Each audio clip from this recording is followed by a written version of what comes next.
The snow did not fall so much as it suffocated the city. It descended in thick, heavy flakes that December evening, stripping the streets of their usual chaos and leaving behind a profound, isolating stillness. For Claire Bennett, sitting on the freezing metal bench of a bus shelter, the cold was merely an afterthought. She was 28 years old, shivering in a thin, olive-colored dress that was entirely inadequate for a winter storm. Beside her sat a worn brown bag. Inside it lay a change of clothes, a few scattered photographs, and the divorce papers that had been aggressively shoved into her hands just 3 hours prior. 3 years of marriage had been erased in a single afternoon. Her body had failed to perform the one biological function her husband, Marcus, deemed essential. She had pleaded with him, offering alternatives, begging him to consider adoption or fertility treatments. But his judgment had been absolute.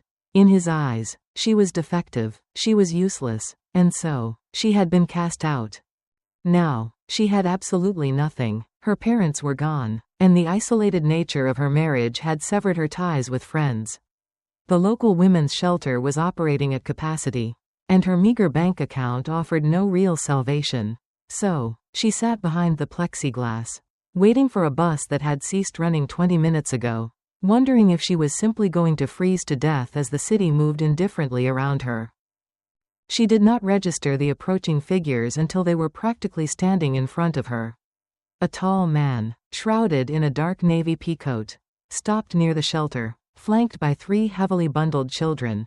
The man possessed a face marked by a quiet, enduring strength, framed by snow-dusted brown hair. The children, 2 boys and a little girl, huddled close to him. Claire looked away, terrified of seeing the same pity that had defined her entire day. When the man spoke, his voice was a jarring contrast to the bitter wind. He asked if she was waiting for a bus, a gentle inquiry heavily laced with concern. He knew the schedule. He knew there was nothing coming. Claire, trembling violently, lied and said she was fine. But the little girl in the red jacket pulled at her father's sleeve, insisting that they needed to help the freezing woman. The older boy chimed in, reminding his father of his own lessons on compassion. The man knelt down, making himself smaller, less intimidating, and introduced himself as Jonathan Reed. He introduced his children, Alex, Emily, and Sam. He offered her a warm place to stay, just for the night, just until she could figure things out. Claire's instinct was to refuse, warning him that he didn't know her, that she could be dangerous.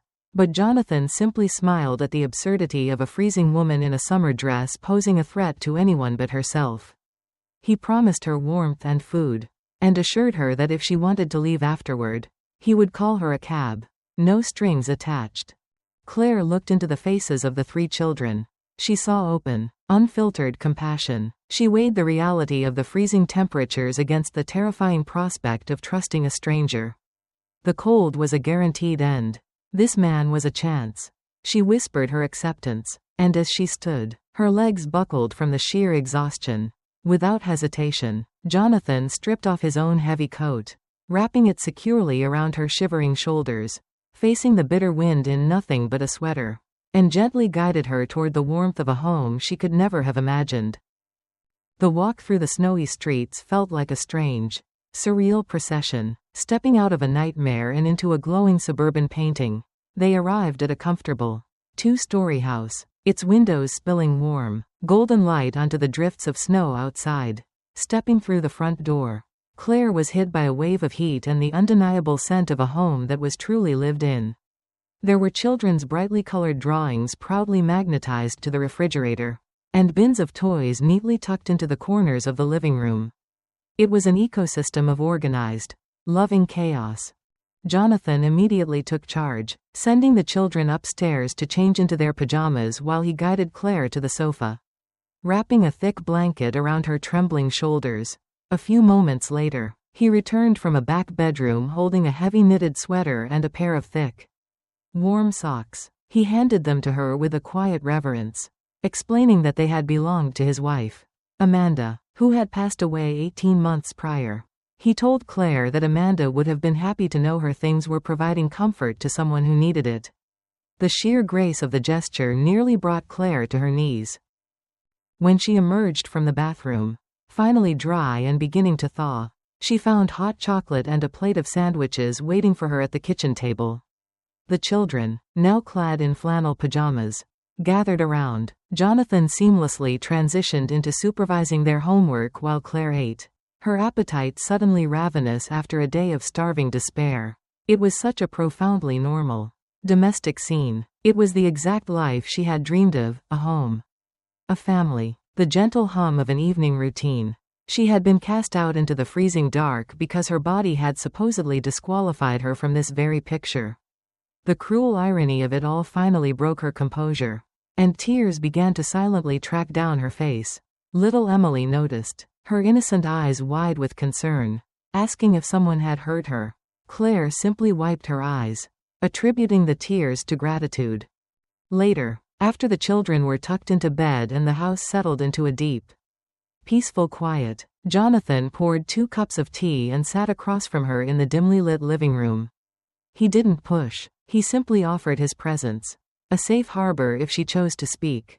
And to her own surprise, the floodgates opened. Claire found herself pouring out the agonizing history of her marriage to Marcus. She spoke of the endless, heartbreaking years of trying to conceive, the invasive tests, the cold clinical diagnosis that she would likely never have a biological child. She detailed Marcus's growing resentment, his emotional withdrawal, and finally, his brutal announcement that afternoon, he had found someone younger, someone fertile. He had looked her in the eye, called her broken, and told her she had failed at her only real purpose as a wife. Claire stared down at her hands, her voice barely a whisper, confessing to Jonathan that Marcus was right. She believed she was broken. The silence that followed was heavy, but when Jonathan finally spoke, his voice possessed a fierce, unyielding clarity. He told her, without a shadow of a doubt, that her ex-husband was a cruel, narrow-minded fool, and he spoke not from a place of mere sympathy, but of deep, lived understanding. He gestured to the photographs lining the walls. He told her about Amanda. He spoke of their own agonizing years of trying to have a baby, the cyclical heartbreak of negative tests and shattered hopes. And then, he revealed the truth that shifted the ground beneath Claire's feet. They had adopted all 3 of their children. Jonathan looked at her with an intensity that demanded to be believed. He told her that biology does not make a parent. He told her that his children were his in every conceivable way that mattered. The inability to conceive did not make her broken, it simply meant her path to building a family would look different than the one she had rigidly planned. He dismantled Marcus's entire philosophy piece by piece, asserting that a marriage is a partnership built on shared dreams and mutual support, not a transactional arrangement based on reproductive capacity. If Marcus had reduced her worth to her biology, he had never truly valued her at all. The failure was entirely his. As the snow continued to fall silently against the window panes, the tight, suffocating knot of shame that had lived in Claire's chest for years finally, mercifully, began to unravel. For the next few days, the blizzard kept the city firmly locked down, and Claire remained sheltered within the walls of the Reed household. From the quiet sanctuary of the guest room, she began to witness the daily architecture of a real family. Jonathan ran a financial consulting firm from his home office, but it was immediately clear that his true life's work was his children. She watched him seamlessly weave his professional obligations around their lives, cooking breakfast, entangling complex math homework, and showing up with unwavering enthusiasm for Emily's dance recitals and Alex's basketball games. He was a pillar of steady patience. He provided firm boundaries when they squabbled, but followed it with a deep, visible affection that left no doubt in their minds that they were profoundly loved. The children, in turn, began to weave Claire into their daily fabric with the beautiful, resilient adaptability of youth. Little Emily quickly declared Claire her new best friend, insisting on showing off her most prized toys and dragging her into elaborate worlds of make-believe. Sam followed her around with endless, curious questions about where she came from and what her favorite things were. And Alex, the oldest, the one carrying the heavy, invisible burden of being the man of the house, offered her a quiet, perceptive companionship. He seemed to instinctively understand that she was fragile, giving her the gentle space she needed to breathe. One evening, after the house had fallen into its peaceful nighttime rhythm, Jonathan noted how rare this easy acceptance was. He confessed that since losing Amanda, the children had grown fiercely protective of their hearts, terrified of getting attached only to lose someone again.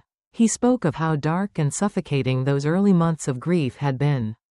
How they had all been drowning, but how they had ultimately become each other's lifelines, slowly pulling one another back to the surface. When the snow finally stopped on the fourth day, the harsh, logistical reality of Claire's situation returned. It was time to leave. She couldn't impose forever. She quietly mentioned finding a cheap motel or checking back with the overcrowded shelters. But Jonathan stopped her. He didn't offer her charity, he offered her a proposition. Running a business and raising 3 children alone was an exhausting balancing act. And he admitted he was failing to keep up with the logistical demands of the household. He needed someone he could trust to keep the engine running when he had to travel for work. Someone to help with meals and homework. He offered her a fair salary, room, board, and the time she desperately needed to figure out her next steps. He looked her straight in the eye and assured her that she would be doing him a massive favor. She was a natural with the children. And more importantly, she needed a safe place to land. Claire said yes, and over the following weeks, she didn't just manage the household, she became an integral part of its heartbeat. She discovered Emily's secret terror of performing in front of crowds and gently talked her through it. She nurtured Sam's hidden gift for drawing, providing the encouragement he craved. She quietly gave Alex the permission he desperately needed to stop worrying about his younger siblings and just be a 9-year-old boy. And Jonathan noticed everything. He noticed the color returning to her cheeks, the genuine laughter echoing in the kitchen. He noticed when she tentatively mentioned looking into online classes for a degree in early childhood education, a dream Marcus had strictly forbidden. Jonathan didn't just listen, he actively encouraged her to reclaim her future. They shared quiet moments doing dishes, reflecting on a profound truth his late wife had once shared: sometimes the absolute worst tragedies are simply the brutal catalysts required for our greatest transformations. 6 months after being thrown out into the freezing dark, Claire wasn't just surviving, she was enrolled in college, deeply embedded in a home filled with warmth. And for the first time in her entire life, she felt a profound, undeniable sense of purpose. The delicate balance they had built was tested one evening when Jonathan returned home. The physical weight of exhaustion settling into his shoulders. A major client needed him to relocate to New York for 6 months to oversee a critical project. It was an incredible opportunity to grow his firm, but he was prepared to turn it down. He couldn't uproot the children, and he absolutely refused to leave them behind. Claire didn't even hesitate. She looked across the kitchen table and offered the simplest, most profound solution: they should all go. The children could learn remotely for a semester, and she could manage the household in New York just as seamlessly as she did here. Jonathan stared at her, stunned that she would temporarily uproot her own rebuilding life just to help him. But for Claire, it wasn't a sacrifice. It was an adventure with the people who had given her a home, a purpose, and a family when she had absolutely nothing. It was in that quiet moment, surrounded by the hum of the refrigerator and the scattered textbooks of her new college courses, that the air between them shifted. Jonathan sat down, a rare vulnerability crossing his face. He knew the situation was complicated. He knew she was still healing. And he was acutely aware of the power dynamic between them. He didn't want to make things awkward. And he wasn't demanding an answer. But he could no longer carry the weight of his truth in silence. He told her he was in love with her. Not because she managed the household or made his daily life easier, but because she was kind, strong, and impossibly brave. He loved her because she had crawled back from the depths of being told she was utterly worthless, and proved with every single breath that her ex-husband was catastrophically wrong. He loved her because his children adored her, and he trusted their unjaded judgment completely. When he looked at the future, the picture was entirely empty without her in it. Tears streamed down Claire's face as she finally gave voice to the feeling she had been desperately trying to suppress. She loved him, too. He had shown her what love actually was, not a transactional possession. Not a conditional acceptance based on biological perfection. but a genuine partnership where two people actively choose each other every single day. Then, Jonathan reached across the table and dismantled the final lingering ghost of her past. He told her that her ex-husband had made her feel inadequate because she couldn't produce a child. But Jonathan didn't need her to give him a family. He already had one. What he desperately needed was a partner to share that family with. He looked into her eyes and promised that he would choose her, infertile and all, over anyone else in the entire world. In that moment, the final shattered pieces of Claire's soul settled into place. She had never been broken. She had merely been held by hands that didn't know her value. They took the leap. The five of them moved to New York for a chaotic, wonderful, exhausting 6 months. And when they finally returned home, Jonathan asked Claire to marry him. There was no hesitation. The wedding was a beautiful, imperfect celebration where the children served as the bridal party. And on their wedding night, as the house slept, Claire reflected on the cruel words that had once defined her. She realized she now had 3 incredible children who called her mom, a husband who cherished her soul, and a master's degree driving a career she was deeply passionate about. Years later, sitting in the crowded bleachers at Emily's high school graduation, Claire listened as her daughter delivered the valedictorian speech. Emily spoke of a woman who had been thrown away by the world, a woman who had been told she was defective.